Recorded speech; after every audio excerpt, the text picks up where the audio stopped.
Hello gamers, hello and welcome back. Today we have another great guide for you, and this one, as you may have noticed, is for Diablo, of course, one of my favorite characters. Now, as you already have seen, this guide will be a bit different from the other ones. It will have a different format, and that's because I thought about it, and I really think that although the previous guides were more flashy and maybe more entertaining to watch, maybe the fact that it had only highlights, it couldn't give you a nice clear idea of how the character should be played, and regarding this build, and I can't really explain to you, I couldn't really explain to you all my thoughts and the thought process I had during the games. So I really think that doing like this, it would be a better way. Just let me know in the comments below. So, as a Diablo, you really want to start the game trying to push back and can control your enemies.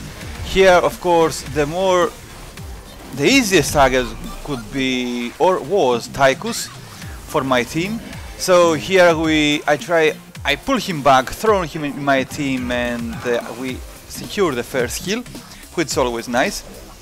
And there is no reason to risk it more, so it was a nice time to retreat. Now, with Diablo, the reason why most people suffer is because he's very prone to positioning. He must be positioned very nicely in the battlefield, and also in order for his skills to be effective, you need to have very good placement of your abilities.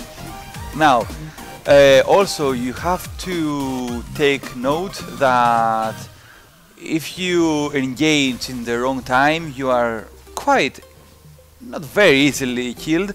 You could be barred, you are quite delicate since you don't have escapes. Here I find Asmodan, I push him back, but my teammates were too far away, and since Titus had minions in front of him, he couldn't pull the enemy back. So I end up dead, and we don't have any obvious benefit from this. But thankfully, it's just the early game. Yeah, it wasn't the most favorite build, but as you have seen here, I took, of course, the damage reduction. It works very nicely on Diablo. And this again, there are two decisions not very well made, just because as always, you have to remember that don't do the error I did here. You have to go in the mines with your full team. Don't just go in hoping that you will ground control them a bit, etc. Most often than not, you will see the result that happened here. So you want to enter the mine with your team. You want to be there in full force. Now at level 4, I took the more damage with the E. Although since we have Malfurion, I should have taken the first island and increase the healing done. So remember that when you have a healer in your team, take the first talent at the rank 4 that increases the healing received, and when you don't have one, take the last one that increases the damage of your E. Here we have the full team here.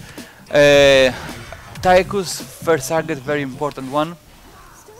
The reason I don't help back with Tyrande is that because there is Malfurion to heal my teammate, so there shouldn't be any problem with this one, and I don't want to leave alone. As you can see here, it's very important to body block your enemies. I push back Asmodan, and then I position myself in front of him so he cannot escape through the right of the map. So use that. Remember that there is body block on this game. It's very important. You will see it more in the game as it proceeds. So when you kill, as soon as you kill the entire enemy team, you are free to go on the boss.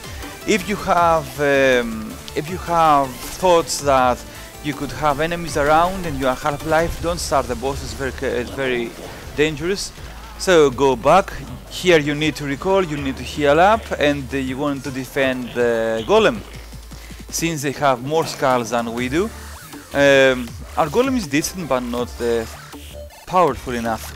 So you want to capture these here mercenaries as fast as possible, just to help you a little bit, especially if you are behind as we are here. Here I charge in, help them a little bit with the camps. Also remember that when you use the fires with W with Diablo, they extend a lot, and you can give away your positions here. Asmondan, I think he was a bit panicked and confused. Yeah, we take the kill here, nothing big. So moving forward, we have to.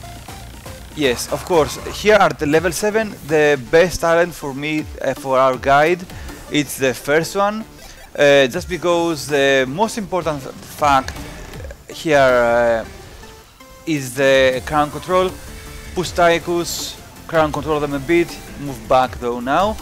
Excellent, perfect hook on the other, block here, push her back, go in front of her, and there, she's dead. Like I said, remember to use your body, the size of your character to block the enemy's path. Here I charge, take him, push him back, and while I was trying to move in front of the Malfurion, the Tychus grenade throws me back, and I couldn't proceed anymore. So that went well.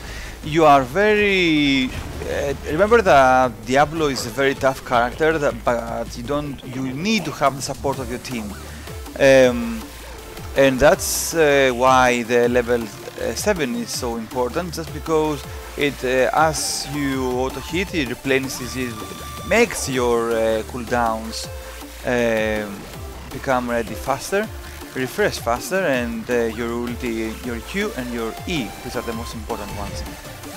So a bit of crown control, yeah, there, as you have seen, a bit of crown control on Arthas, go in front of Tychus, but we don't have, we can't follow this action now. Here, for example, Kerrigan had the wrong positioning. She came from the other side as we retreated, so there was no one left there to help her. She should have come from the left side. And here I take, of course, the second skill. I find it at the end to be more useful. Yeah, here they stop me, I try to go back, I recall here, but I get a bit healed from Malfurion, so I decide to stay. And you want to cover as many enemies with your ultimate as you can. And yeah, excellent, we take 2 kills. I die here, but the reason why I didn't cancel my ultimate was because I knew that my teammates would end up with a lot more life than the enemy, so I wanted the max DPS possible on the enemy, and my death was worth it, like I say on the chat here. You have to remember that the damage that the Diablo ultimate does, it's big, it's huge, and you want to cover as many, to hit as many enemies as you can with it. So now, since the half of the team is spawning right now, you're going to take at least this fort here, this gate, I mean, in the towers. Alright, that's enough damage for now. And we need to go back and prepare for the mines. Remember, you need to have your full team ready when you go, you need to go in the mines. Don't risk inevitable deaths and etc, hoping that you will do something, just because if you die when it's time to go in the mines, you are driving back your whole team, so you want to keep that. Alright, that charge was a bit risky, but I knew I could take it. I had my friend with me, just the ultimate, just to keep them back, to put some fear into them. Alright, Tychus, of course, the first party. Stay in front of him, there. You need to try and use your character as much as possible. And here the problem is the cannon, of course. The good thing is though that the entire team focuses me, so my team, now that Stitches is here too, they can focus on the DPSs. And the good thing is that you shouldn't be afraid to die if that means that your team should have the advantage. If you have to trade 1 kill for 2 or 3 and 2 kills for 3 or 4, it's worth it. Of course, better safe than sorry, but as always, the reason why I charged in there like that was because I had to take the hits, and I knew that if I take a bit of damage out of my team, they could use the little bit of time I give them for doing the damage that they need. And of course that worked well. So the golems are nearly even for now, and we'll see if we can push a little bit here. And Asmudan is a very good pusher. We'll see if we can push a little bit forward, push him back there. He's a bit tanky, but if you throw him in your TIM team like that and then you use your ulti like I did, you should be okay. So remember that the charge of Diablo is very, very important, and that's why actually we always try to pick the most, let's say, the most squishy, the target that you could that could kill the easiest. So yeah, we need to take that camp there.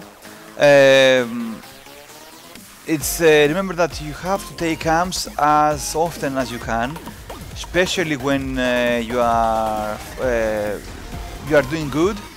And when you are not doing good in the game, remember that you should not risk taking on bosses without being 100% safe and being sure that you are safe, because you are risking to throw the game even more. So some of us can defend while some of us can go in attack, although we should go back here, and it's a bit risky what we are doing right now. It's a bit risky, but if we play it correctly,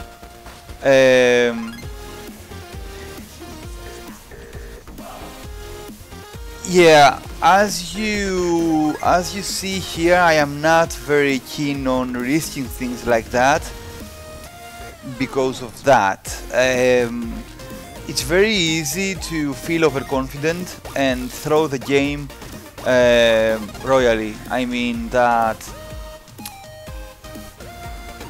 yeah, and the problem is that the one moment you are in front of the game, and then you lose it the other time. So we need to stay together. There, I take the charges on the E for even more count control, which I find to be awesome, because then I can do that. I can stay in front of him, and then, as you can see over here, it's very, very, very nice to have. Also, I forgot to tell you that the reason why I take the improved charge is because I prefer it. You can get to enemies even better. So yeah, you need the improved charge, then you need the charges on the E. So here, the smart thing to do is group up and play as a whole team again. We still have the advantage. It's very risky, but we can still do it. So take these camps, nice and easy. Then we should actually go back. That was an easy kill. That was a nice one. And we were quite lucky in the fact that we could take them like that were exposed. We didn't kill them, but it was enough to push them back, and now I am quite close to them, and I have still the 2 charges of the Knight. Asmondan is again killed. See now why it's so powerful to have the charges on the E, because if Diablo does well, one thing is to ground control the enemy team, and having extreme ways to improve these abilities are the most effective way to play him, as I have seen at least. So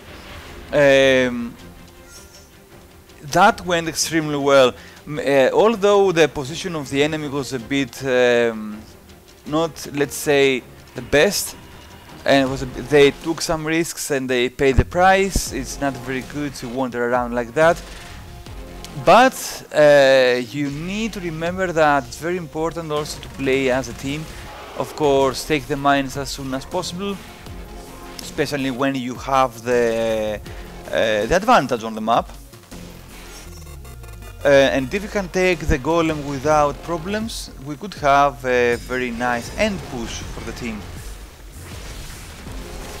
Stay out of the range of that. Oh, it hurts a lot. Okay, remember to take the globe for the regeneration, always.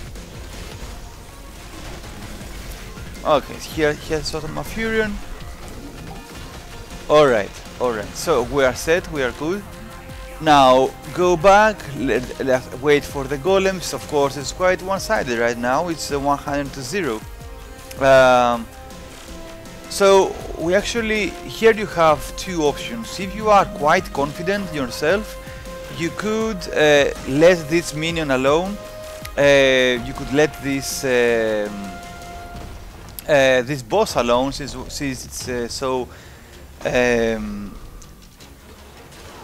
how it's called, so small, so weak, and you can push with your golem directly, and that's what we do right here. Of course, take the first target that you see that's more easy to kill. As a Diablo, you want to take squishies, you want to take assassins and siegers like Asmodan. Supports and tanks are the harder to kill. If you can get a nice placement with them, a nice pushback, you could go for them firstly, but they can tank a lot. So here's a nice charge. Go in front of Furion, push him back, let your team kill him. And that's the cool thing about the improved charge, is that you can charge them for quite a lot, quite far away when they don't expect it, and you can win the game for your team. And of course, guys, that's the end of the guide. I really hope you enjoyed it. I really hope that you have a nice, good understanding of how Diablo should be played and why the skills are what the ones I took. Of course, you can find the skills in the description below. I will list them. Remember to subscribe if you haven't. I really hope you enjoyed it, and I will see you next time. Goodbye, guys.